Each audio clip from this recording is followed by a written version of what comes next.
It is Thursday, May 2nd, 2024, and you have found the Living Youth Podcast. My name is Wallace Smith, and I regret to say that my co-host is normal. Is that the implication? He is a pretty normal guy. Mr. John Robinson is not with us today. He is well, if that has you concerned. Don't worry, but he had been sick far earlier in the week, and he just has a cough that won't go away. I know I have that problem sometimes. A cough just lingers, and he didn't want you listening to him cough every 30 seconds or so. So he is not here today. However, we have a guest. I can't say filling in the same shoes. We all have differently shaped feet. However, this is a guest we were looking forward to, and I know Mr. Robinson is all the more disappointed he is not here because the guest is a good friend of both of us. Please say hello, guest. Hello. Hello. That guest is Mr. Phil Sena. He'll be with us today. In fact, the topic was one he wanted to talk about, one Mr. Robinson wanted to talk about, who regrettably is not here. But today we are going to talk about delighting in the Sabbath. So stick around.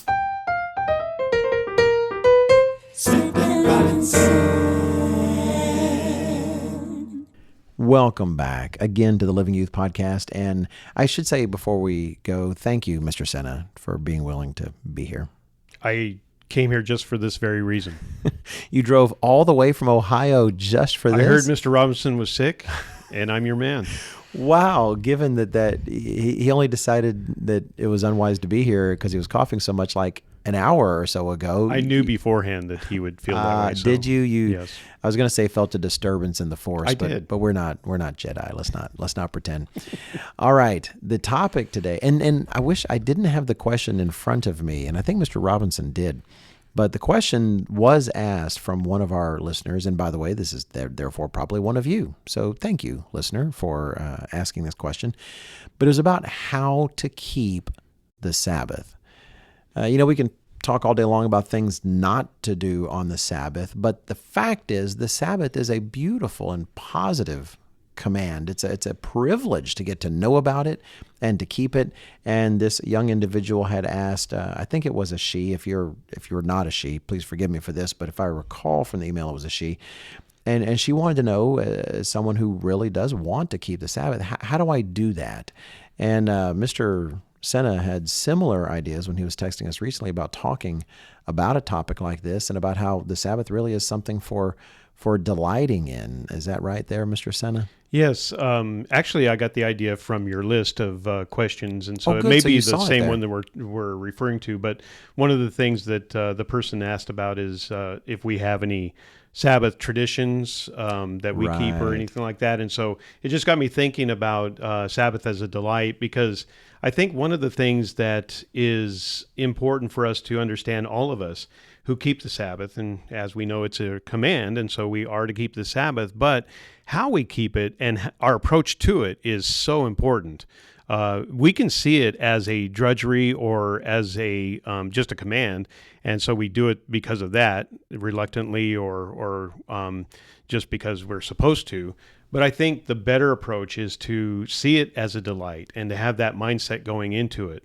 And it's easy for me, as someone who didn't grow up in the church and didn't know anything about a Sabbath before I was 12 or so, to have the contrast between not knowing anything about it and not keeping it, certainly, and then keeping it and having been keeping it for 50 years now. Wow. And so it's just it's something that I still to this day look forward to every week.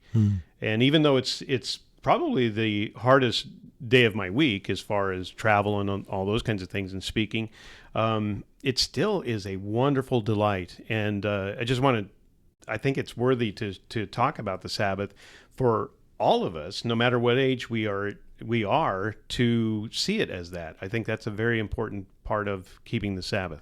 Well, thank you for putting it that way, Mr. Sena. I wholeheartedly agree. I definitely have been a part of the 24/7 world before God called me instead of the 24/6, if you will. And it is too bad, we were sharing earlier before the podcast, that Mr. Robinson's not here, because he could give us that grew up in the church kind of perspective. But I completely agree. The joy of having this day that begins at sunset. I remember all the more when I was first called, this idea, the fact the sun was setting meant something special to me that it hadn't before. And even now it still does. A day set aside where I don't have to have the burdens. In fact, God even wants me to let go of those burdens and not worry about those. It's one of the astonishing things to me, because I grew up, like I said, in I didn't say this just then, but in a church system outside of the true church, but one that considered itself Christian, and did hear from time to time ideas about the Sabbath being considered a burden, and the idea that those burdensome laws that they had to keep. And so you'll have so many who reach out to us. I see them from my perspective on the telecast or in editorial receiving letters, where people think that 9/10 of the law is okay because the one commandment we're not doing is that terrible burdensome Sabbath. Who wants to do that one?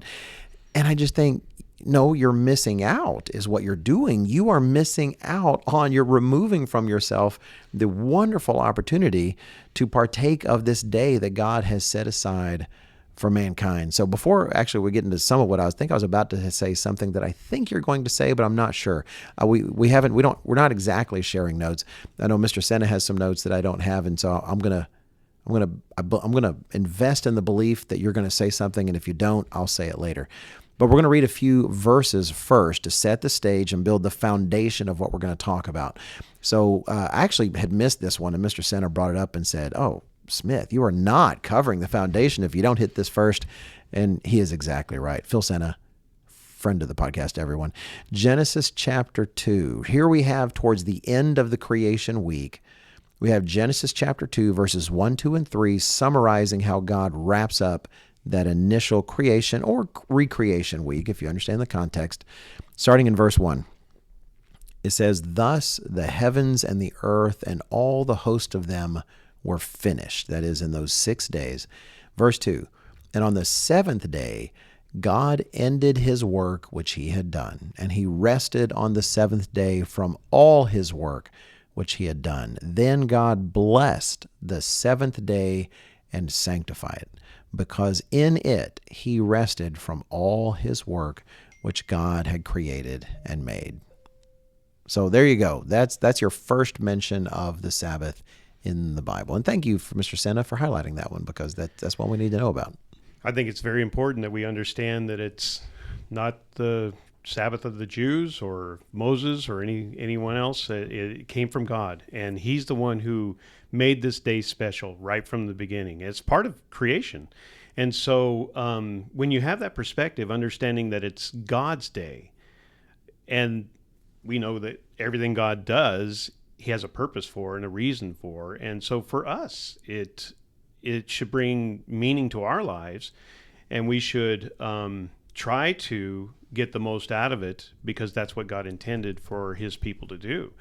And in fact, the command obviously is in Exodus 20 in the fourth command on keeping the Sabbath. But I would like to actually go to another one that talks about the command, but brings in another dimension, adding to the command and what we just read in Genesis.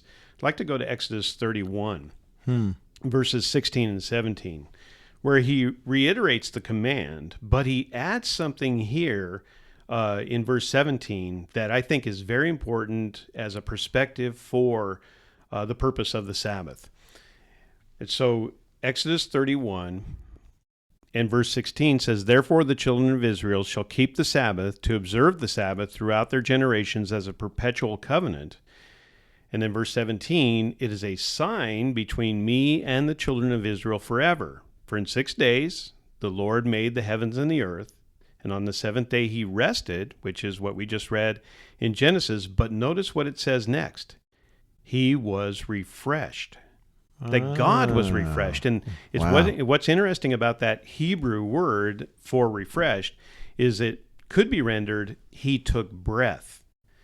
Meaning that, the way I take it anyway, is that it enhances life. Now, obviously, God didn't need to rest because he was physically tired or anything like that. But what the Sabbath does for those who keep it is it enhances their lives by giving them this extra time, special time, sanctified time, a set apart time for enhancing their lives. In fact, it's interesting that the Hebrew word is from the root word for life, for nephesh. Wow. And so it just shows that I believe that that's one of the purposes for this day. It's to promote and enhance life.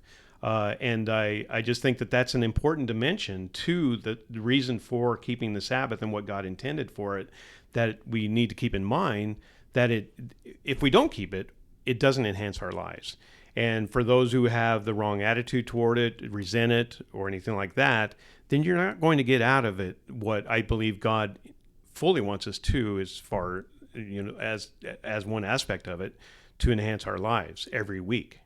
Wow, that's fantastic. It really does highlight that you're literally not talking about something that's a burden. Yes. It's like saying, "Oh, I can't stand air. It's such a burden."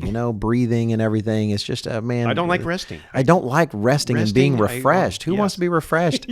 And it does call to mind Jesus' words in Mark chapter 13, where he says, Mark chapter 2, and that passage actually has an interesting kind of a little story behind it, but in Mark chapter 2, where Jesus Christ says the Sabbath was made for man and not man for the Sabbath, verse 27, that is, the Sabbath was made for man. It was made for us, just like God made the sky and the water and the sea and the animals and this beautiful environment. Well, he didn't just stop there with the physical environment. He created this time, this space for us, the Sabbath. It was made for us. The memory I have associated with that was the first time I had to do it wasn't just a TWP, it was a local minister was doing something a little different. It was it's kind of broader. It was more like a public Bible study, but he wanted a hired gun, so to speak. I mean, not in a bad way, but he was hoping I would come in. I was drivable distance. He was hoping that I would participate and talk with headquarters. We're all fine with that, but all the more it was about specifically because it was more of a religiously interested audience that he could guarantee. He wanted it to talk about the Sabbath in particular. And so, having not covered that, but remembering that Dr. Meredith said Mr. Armstrong always had a particular approach when he was doing a public lecture on the Sabbath, I called Dr. Meredith, and Dr. Meredith out of nowhere, didn't have to pull out any notes. He just went through his entire, what he would normally do when he's addressing the public on the Sabbath, just verse after verse after verse. It was all right there in his mind. And it was just fantastic talking to him on the phone and taking notes. And he would talk about how he loved to begin with Mark chapter 2 because he wanted to press upon the people, all your preachers have told you the Sabbath is a terrible, burdensome thing in God's law. And yet here God says, he made it. Well, Jesus Christ says God made the Sabbath for man, and then he used that to kick off going to Genesis 2. Well, if the Sabbath was made, when was it made? And then he goes all the way back to Genesis 2 and then uses that to highlight it's not just for the Jews, it's for everybody. And it was amazing how much of that old campaign just burned into his brain. But since we're covering some of these fundamentals, and you already mentioned the command in Exodus 20, let's go ahead and read that in Exodus 20. In Exodus 20, verses 8 through 11, it's one of the longer commands. If it's actually the longest, I think, isn't it, in terms of the most space devoted to it? In Exodus 20 and verse 8, of the 10 commandments, we read here in the 4th commandment, God says, "Remember the Sabbath day to keep it holy. 6 days you shall labor and do all your work, but the 7th day is the Sabbath of the eternal your God. In it you shall do no work, you, nor your son, nor your daughter, nor your male servant, nor your female servant, nor your cattle, nor your stranger who is within your gates. For in 6 days the Eternal made the heavens and the earth, the sea, and all that is in them, and rested the 7th day. Therefore the Eternal blessed the Sabbath day and hallowed it." And there's so much you could unpack from that command. He says to remember the day, so don't forget it. He says to keep it holy, which is important because verse 7 talks about verse 7 and 10, 9 and 10, I lost the ability to read or count. Verses 9 and 10 talk about how, there's 6 days that are allotted for your labor, and you should do all your work on those days. But the 7th day is set apart for resting from labor, not just you, but those who are responsible to you, those that you essentially employ, or like your children that you have authority over, real authority. However, sometimes we can get caught up in those and miss verse 8, the latter part, which says to keep it holy. Well, holy tends to mean set apart for sanctified purpose, set apart from the common things for something sacred and some righteous purpose. And the command is not just to rest on the Sabbath day. Sometimes we talk to new people who are doing their best and they're learning and they're just kind of lounging around on the Sabbath because they don't want to go to work and they're trying. But we try to help them see it's not just that. It's a day to sanctify. It's a day to actually keep it holy. It's a day to be considered. So anyway, I like to highlight that with that passage. And I only had one small verse left before I was done with these verses, Mr. Sena, just so you know. I'll read this one. Okay. And then also the one I want to throw in terms of your fundamentals. Someone would probably consider the other one that we could talk about in a minute fundamental, but I'm trying to get the fundamentals out of the way. And that's Leviticus 23 and verse 3, which is our big holy day chapter, if you will, kind of one-stop shopping for the holy days, Leviticus 23. And in verse 3, it hits the Sabbath as well, not just the annual holy days there. In verse 3, it says, 6 days shall work be done, but the 7th day is a Sabbath of solemn rest, a holy convocation. You shall do no work on it. It is the Sabbath of the eternal in all your dwellings. That part is important as well. It is a holy convocation. So we don't just rest and refresh all by ourselves. If we have the ability, and there are intervening circumstances where that we can't often do anything about. Sometimes, like I remember when my wife and I were in another country on the Sabbath, and we were literally the only Christians anywhere around, and so it was just kind of her and me. But that said, when we can actually meet, when there's an opportunity, it's a sacred time for coming together with others. Now, talking about those things that intervene, I know back when I was pastoring up north, like areas like Akron, areas that Mr. Sena works with now. Does it ever snow in Akron, Mr. Sena? Does that ever happen? Yes. I know that. To me, water should not come in a form you have to shovel. So I have issues with that, but God knows what he's doing. But sometimes the roads can be hazardous. There's various conditions, or sometimes we're ill and we shouldn't go to church because we don't want to spread to anyone else. There's all sorts of conditions, but that honestly is one of the blessings we have today with technology. I can only imagine the Apostle Paul, how thrilled he would have been to be able to touch base with other believers over the wire, if you will, or through broadcasting through the air. And if I'm ever home sick and can't get to services, then you know what I've got during services? I've got the streaming on. I've got so many of our local congregations, we even just do phone hookups where you can listen to the service. But I want to spend that holy time in a way that the way that God designed it to be spent, which if I can't actually physically be there with the rest of the people, then I want to connect with them in whatever ways that I can. So anyway, Mr. Sena, those are the main fundamental verses I thought we'd have at the beginning. No, those are the best foundation, right? Because it shows the purpose for keeping the Sabbath, that God is the one who created it, and that it enhances life, it refreshes us, but it also is a time to convoke. It's a time to assemble. And that's an important part of it, because when we aren't able to do that on a regular basis, something's missing. And right. God made us as social beings, and we need that contact together. You can really see it when people either choose not to or can't get to services on an extended period of time. For an extended period of time, that it affects them and they start drifting away. It's a scary thing to see that happening, but it's our lifeline to each other. And not only that, it's also an opportunity to give to each other. I think that's an important aspect of understanding. In fact, this goes back to a story about Mr. Meredith as well.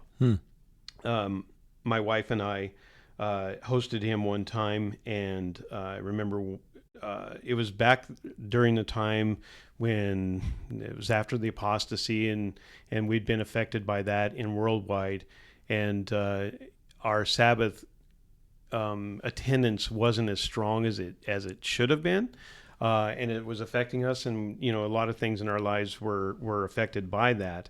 And there were times when we chose not to go because we didn't feel like it, or we didn't think we would be edified. And I remember one time we had Mr. Meredith over, and he asked who gave the sermon the previous Sabbath, and we had to admit we didn't go. Which, telling Mr. Meredith, that's the wrong answer. And anyway, he asked why, and we said something really great, like, well, we didn't think we would gain anything out of it, or whatever. That's the mindset we were in then. Right. And he said something that was so profound, and I've never forgot it. He said, it's not necessarily what you get out of services, it's what you give. And that is an important aspect too. One of the reasons to go to Sabbath services, but also it gets back to that idea of enhancing lives, but not only our own, but others as well. In fact, let's go to Hebrews 10. Okay. This is a scripture that we often use. Sometimes it may seem like we're guilting people to attend services, but that's not the point, because notice, starting in verse 23, Hebrews 10 and verse 23, Okay. where Paul says, "Let us hold fast the confession of our hope without wavering, for he who promised is faithful." And so that's an individual thing that you do. You hold on to the calling you've been given with hope and all of that. But notice it goes right into, and let us consider one another. And you could stop right there and just, people would think, well, yeah, we judge each other and all that kind of, let's tear each other down or anything. But no, that's not the point. Notice going on in the verse 24, we consider one another. Why? In order to stir up love and good works, by not forsaking the assembling of ourselves together, as is the manner of some. But the reason we do it, and one of the main reasons we do it, is so we can exhort one another, and so much the more as you see the day approaching. So the closer and closer we get to the end, we're going to need each other more and more. And that's the vital time. That's the opportunity, the weekly opportunity that we have to build each other up, to exhort, to stir up love and good works among, to edify one another. And while we're doing that, we're edifying the church. And that's that whole concept that Mr. Meredith, really helped us to see, that it's not about what you get out of services necessarily. That is one part of it, but it's also what you give. And that's one of the main reasons to be at services, if you can. And it's one of the things you miss when you can't, or when you choose not to. Right. And so that's an important dimension to it, I think, is very, very important for us to understand. And it enhances the Sabbath for everyone. How many times have we been rejuvenated by the Sabbath service and the whole experience of the fellowship afterward? It is the shot in the arm we need after dealing with the world all week long, Right. and getting around God's people, and especially when we are able to focus on the things of God and help each other in that way. It is, I believe, one of the major dimensions to making the Sabbath a delight, is being able to do that and having that opportunity to do that, but taking advantage of that opportunity to do it. It's one of the reasons why the Sabbath is a delight, and always has been for me, is because of that aspect of being able to fellowship and to be around God's people, because you're normally not the rest of the time. And so it's a wonderful opportunity for that. Well, how consistent is that? That's a great observation. God, Mr. Armstrong used to always talk about God's way being a way of give, not get. Yes. And the idea of thinking that the Sabbath was made for man, and he seeks to bless us in terms of the way in which we are refreshed and rejuvenated on that day. But yet God doesn't hold back the blessing of being the one who's giving on that day. We have the opportunity to participate with him to help the Sabbath be a refreshing, rejuvenating day for our brother or sister in Christ, or someone attending the church with us. I can imagine some of our teen and young adult listeners thinking, okay, all that sounds great, but how do we do that? And I think we'll have some specific things to say. We're planning on talking about a custom, at least, of our families here in just a bit.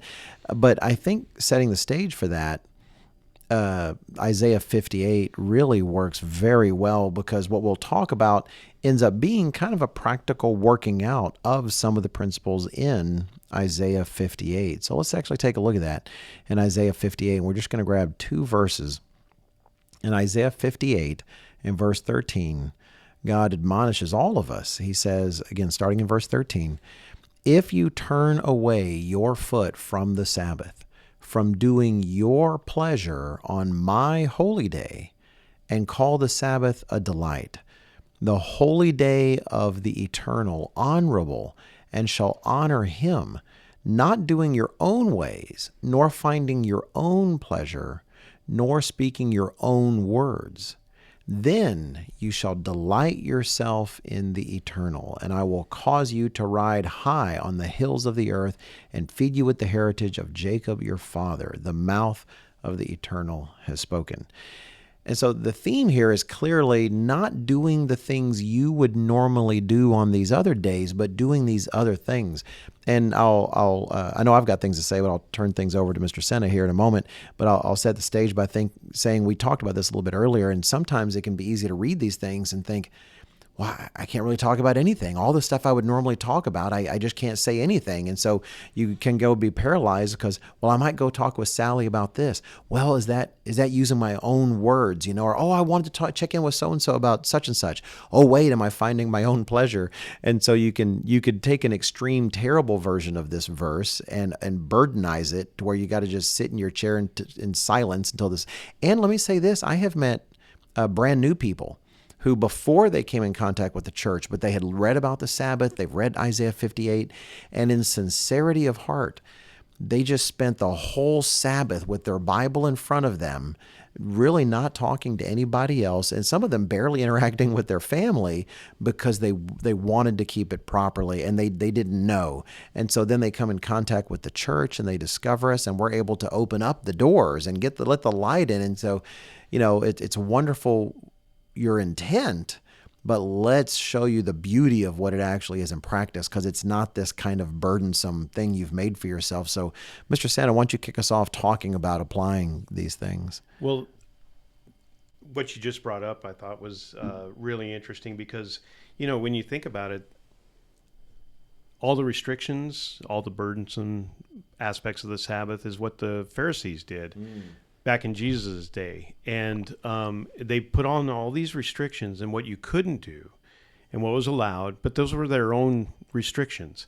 Like some will say, and I think it's, very sincere, and I understand where they're coming from, that you can't say anything about, if somebody asks you about your job or how your job's going or something like that.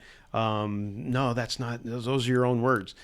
I think that's part of the building up of the brethren and giving them an opportunity to, and also finding out about them and learning about them and who they are and what they do and all those kinds of things. Now, if that's what all you talk about, that I think is missing the point, because this is God's day, and right. And that is very important for us to understand. Is that this is, as it says, if you turn away your foot from the Sabbath, from doing your pleasure on my holy day. Right. So it's God's day, and that should never be forgotten. And He gives us 6 days to do our own things and the things we need to take care of. So it's not a burden to give Him 1 day. That's all He tells us that we have to do.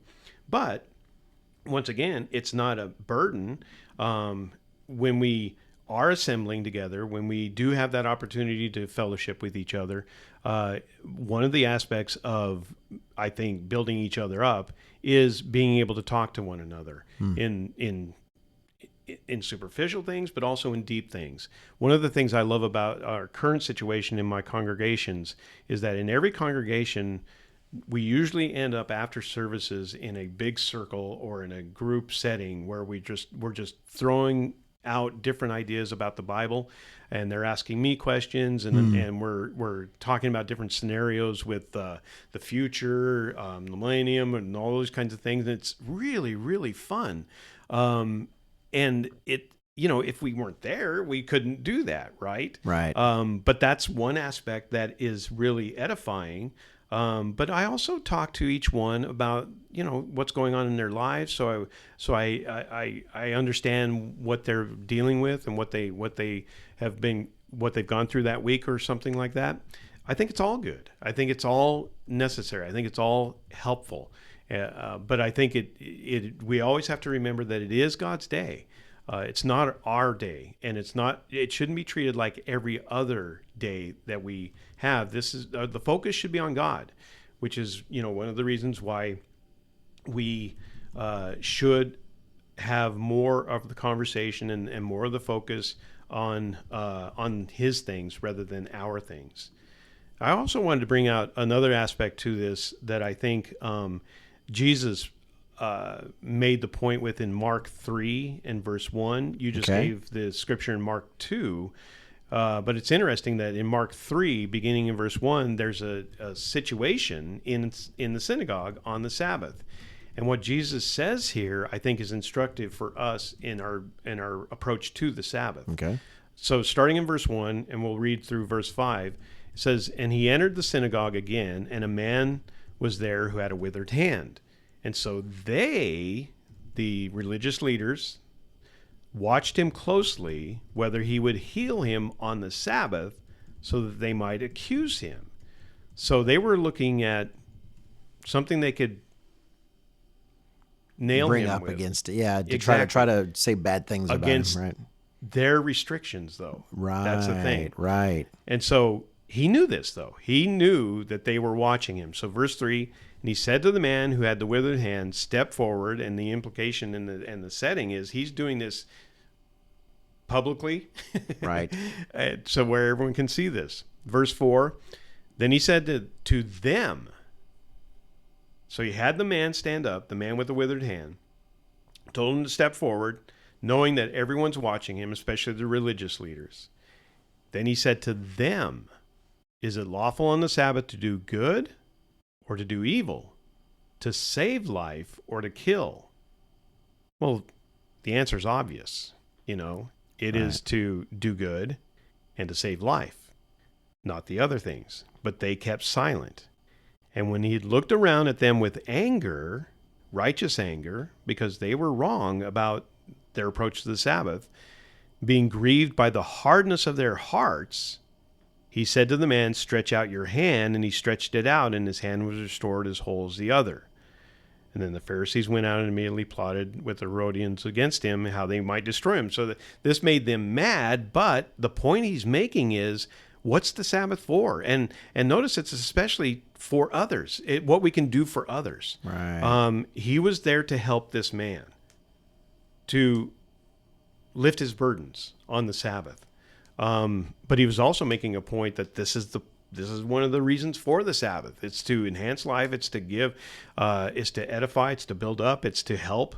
And that's an opportunity that we have. Now, we don't go around healing people in a way that Jesus could, but we actually do that when we take the time to talk with someone who perhaps has not talked to anyone about the Bible or had contact with any of God's people for a week or perhaps longer. Right. And just that healing from that contact can make a big difference in a person's life. So we can do this in big ways or small. And I remember, we're talking to teenagers, I remember being engaged as a teenager. And I think that's one of the things that's important for teenagers to understand, is that you don't have to wait for the adults to come to you.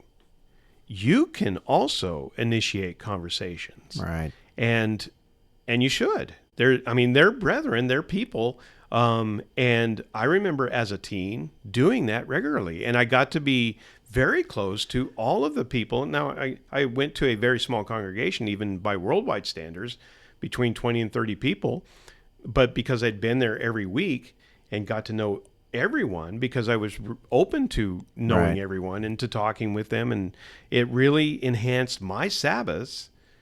But I'm sure it also helped them as well, because I was willing to engage and to talk with them. And I think that's something that teens can do as well as anyone else. And don't be afraid of the adults. They may look intimidating, they may seem intimidating, but they're just people too. Yeah. And they used to be where you are, and they used to be that age. And one of the things you can do is just ask them what it was like for them when they were teens. Just something like that draws people out, but also has this concept of helping one another, being there for each other, and doing what you can to edify and to heal and to engage. I think that's one of the beautiful things about Sabbath services and fellowshipping. That's such great admonition. And if you have the right mindset, you discover it's not as hard as you think. It's not that we're not saying it'll never be awkward. I don't know if they've done it recently or not, but at camp we used to do classes on how to talk to people, right? How to begin a conversation with someone who's a stranger. And then all the more if you've been in services with them for 2 years and they're still a stranger, it's super awkward, but it can be awkward, but it's so worth the effort. And in terms of making that conversation, a passage came to mind. I know it might seem like a really odd one, but I'll bring it up because we talk about that. Well, for instance, going back to your job, like either your job or the job of someone in services, like maybe a cohort, someone who's your age or someone who is older than you. They have a certain job, and that's an easy conversation. Mm-hmm. When people talk about work, but you think, oh, it's the Sabbath, I can't talk about work. Well, let me kind of help you, at least from my perspective, help me distinguish between those things. But first, let me point to a verse that I'm mindful of in terms of you actually, when you share with other people, even if you share something of yourself, you're still potentially serving that other person. God likes to see his people talk. In Malachi, he talks about taking note of how God's people talk together and they mingle. And there's this really neat passage that I like in 1 Thessalonians, where Paul is writing to them, and he says, I can't skip verse 7. It's really cute. In 1 Thessalonians 2 and verse 7, he says, "But we were gentle among you, just as a nursing mother cherishes her own children." He's really expressing some fondness for the people there. But then he says in verse 8, "So affectionately longing for you, we were well pleased to impart to you not only the gospel of God, but also our own lives, because you had become dear to us." There should be a natural affection amongst the people of God. I would dare say a supernatural affection, right? Because it's bonds that are more than just physical bonds. But it's interesting how that you have to get a cycle going. There's affection for people, and so you want to spend time and share yourself and have them share with you, but then that increases that bond, and then you all the more want to share, but you have to start that ball rolling. And so talking about a job, for instance, you might think based on Isaiah 58, oh, I can't, that's my own words, or that's my pleasure. Well, let me give an example. Let's say Mr. Bob Sealingwall, and Mr. Bob Sealingwall in the congregation is in house construction, right? Whether he's a foreman or whether he's just doing it himself. And so you want to talk with him about, to go up and say, well, hey, how was the week? I know y'all are working on that house on Dillinger Street, and it looks like it's going up pretty fast. Well, you're not necessarily trying to accomplish any labor. You're investing in someone. You care about them. You know that they were working all week, and you're asking about how it's going. That's not a sinful conversation inherently. And so that conversation can go on for a while. Now, if it starts to turn into, well, I'm working on my deck out back, and I've got like 7 things I wanted to ask you about it because I know you can really help me. And next thing you know, you and he are working hard and planning your no, save that for Sunday or Monday. Now, it's okay to say, well, hey, I'd love to talk to you about the problems I'm having with the deck I'm building outside. I don't want to do that today. Can I maybe give you a call tomorrow? Could we touch base or maybe Monday? Yeah. That's fine. But the point is, now you're making the distinction. You are investing in your brother or sister or your fellow congregant there at church, and you're sharing with them, you're asking them, and who knows if they're having a difficulty, they're like, oh man, there's this fellow, he's really giving me some difficulty. Well, now you're sharing a burden together, you're talking, but once it starts to move to something else, there's nothing wrong with saying, well, hey, let's talk about that, next week. So you still protect the Sabbath, but you're using it in a way to invest in conversation with someone there. It's like, for instance, maybe you went to go see, well, I'll give a specific example. So I went to visit in Canada once, and I was wearing some Captain America cufflinks. This is not, I'm not going to bring out disclaimer guy, but this is not an endorsement of Captain America, nor even the country of America, nor captains of any sort.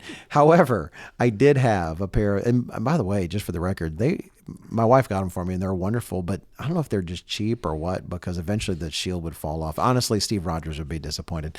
But I had these Captain America cufflinks, and some little kids there in Canada saw them, and they were excited, like, oh, is that Captain America?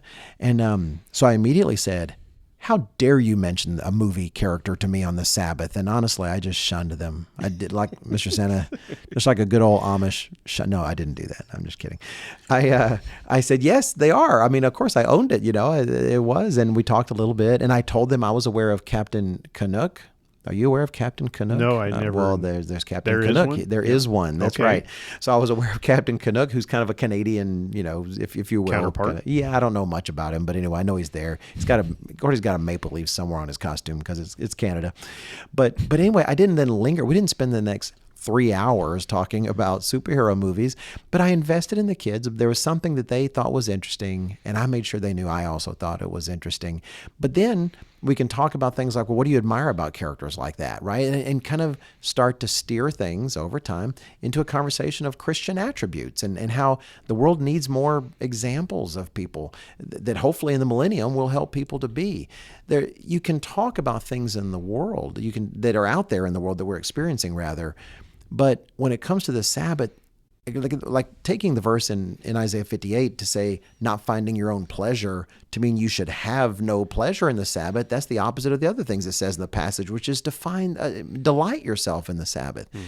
But we want to be mindful of the way in which we take pleasure in the Sabbath and to make sure that if it goes too far, like let's say I found out that someone really was a big fan of some movies I'm interested in. Well, then after a certain point, I might say, hey, send me an email about that, or let's do that. And I would kind of defer that conversation for other times in the week because I just don't want to get too caught up on things that would distract me from the larger themes of the larger themes of God's way of life.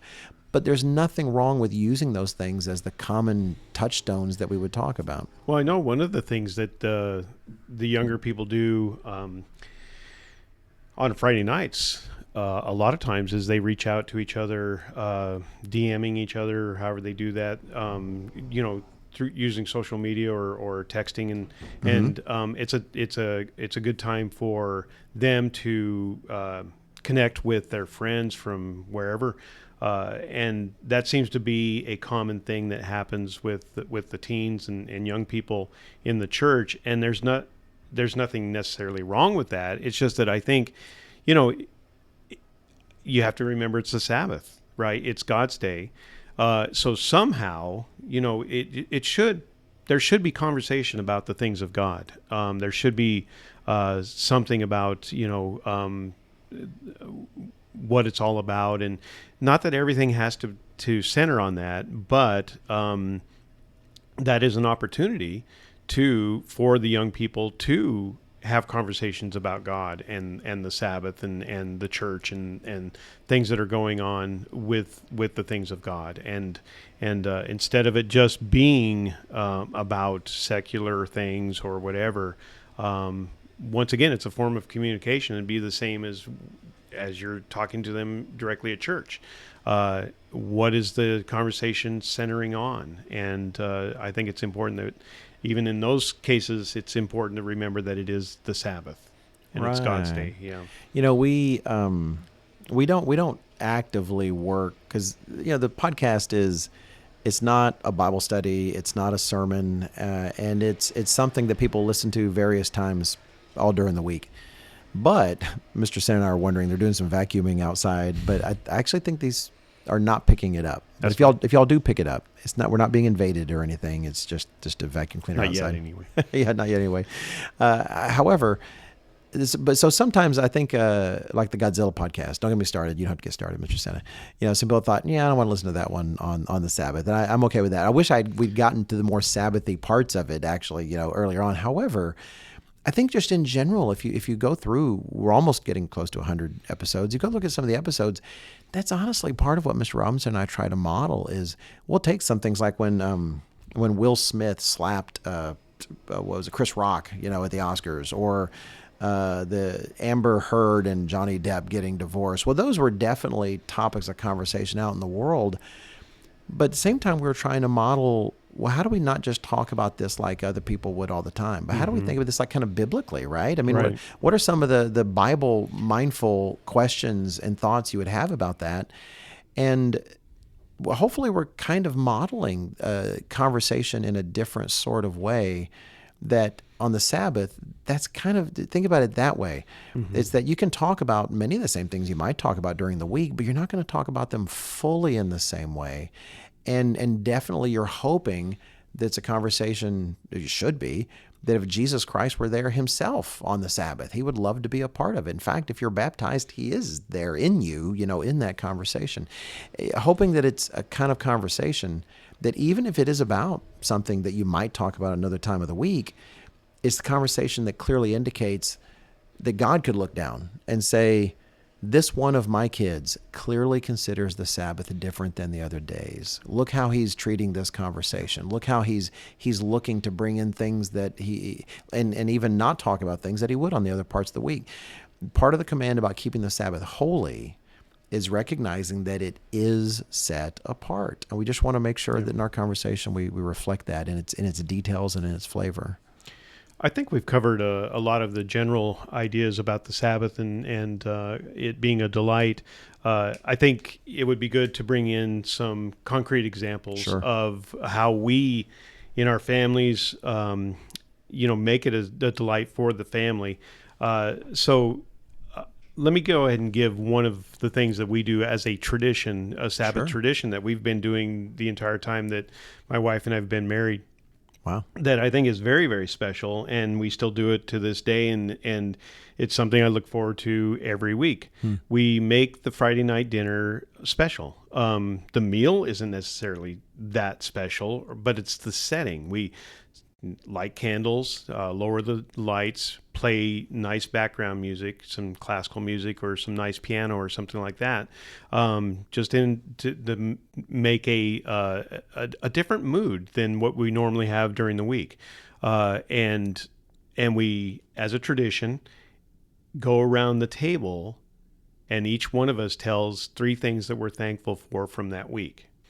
And I mean, the kids have been doing this since they were little kids, and it's something that I still delight in every week. And I think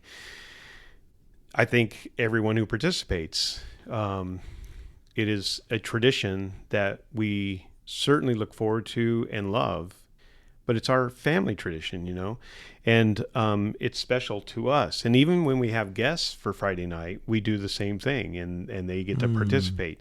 And it just is something special that makes the Sabbath a delight. It just enhances the Sabbath, and it doesn't take that much effort. It doesn't. Associated with that, especially when we lived in Texas, when the distances between congregations are greater, and we would spend 3 hours one way going to church or coming back. One of the things that we would do then, and this is when the kids were small, we would have Bible 20 questions, and you can't go anywhere, right? You're in the vehicle the entire time, and so you've got this captured audience. And we did the same thing. We go around the in this case the vehicle, each one thinking of a person, place, or thing in the Bible, and the others had to guess it by asking questions about what it is.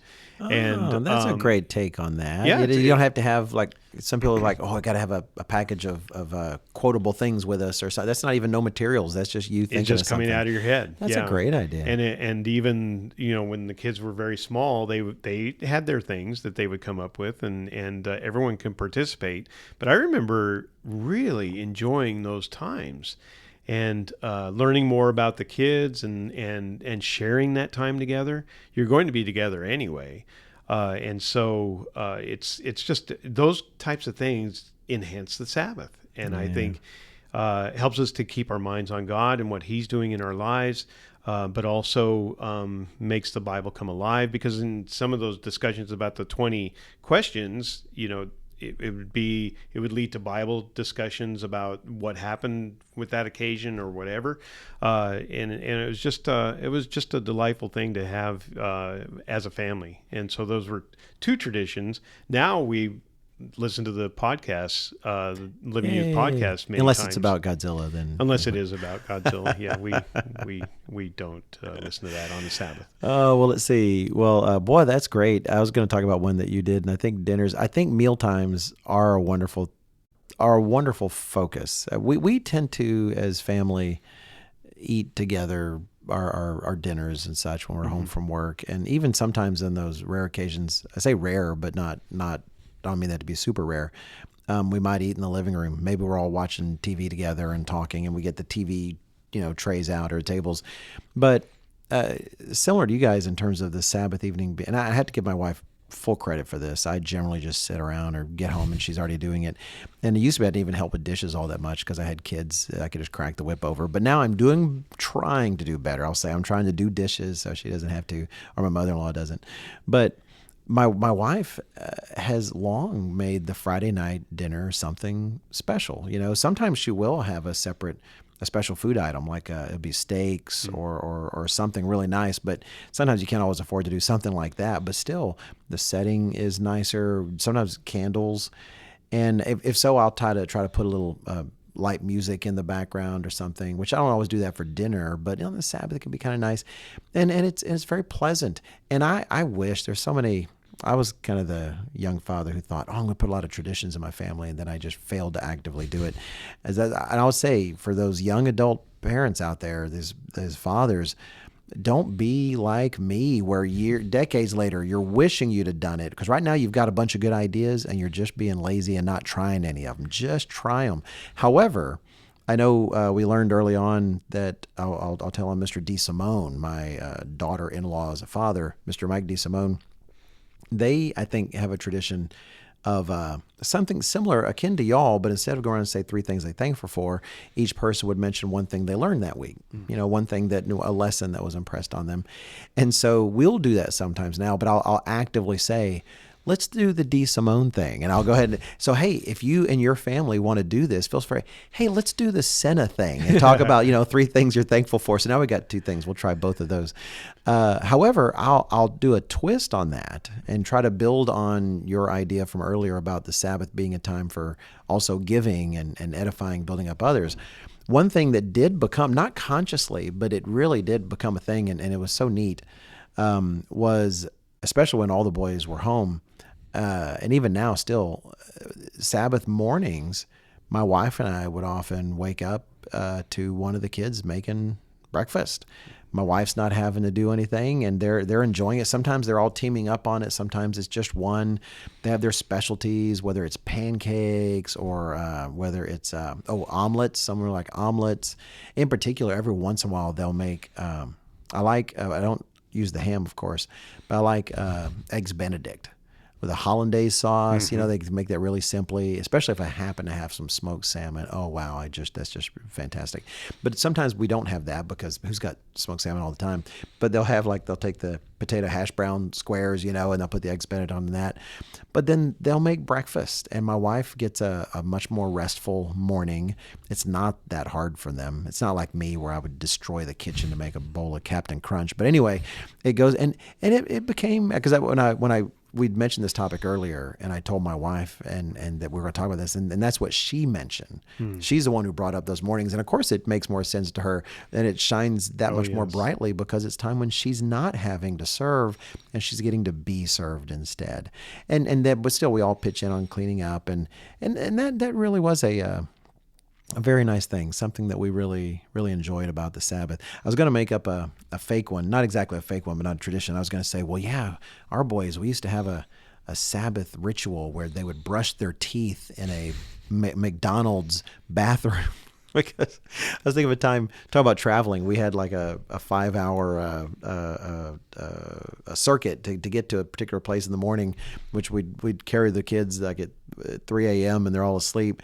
And so they'd wake up about the time we'd be passing through and there's a McDonald's, like, all right, let's go and brush our teeth. Anyway, so I just think what a weird, gross ritual. I'm going to brush my teeth in a McDonald's bathroom. But I really do think, I want to build on what I mentioned earlier, that it doesn't have to be something complicated. Yes. And if you're a young dad out there, or a young mom, talk with your husband, but something can always feel awkward at first. It might feel artificial to say, well, hey, let's go around the table and everyone give 3 things they're thankful for, or we'll make it easy on ourselves, 1 thing, kind of build up to 3.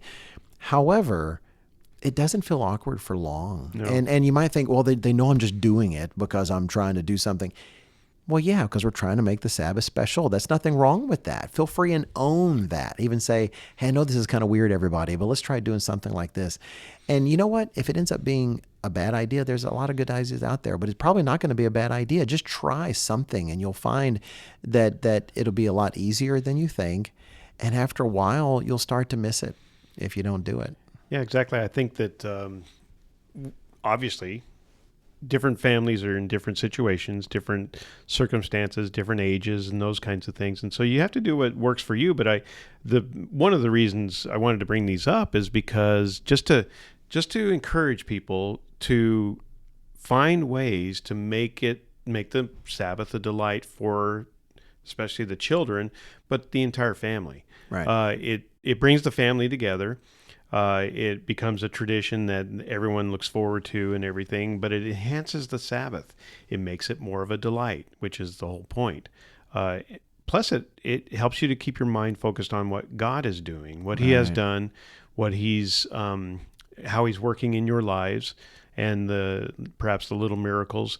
You don't have to do what we do, but I mean, just anything along those lines that I think really helps everyone to look forward to the Sabbath, and it's the beginning of it and all the way through, and that it's a special time, because I believe that that's what God intended it to be, a delight for all of us, and to enhance our lives, and to give to others, and all of those things. I think it's a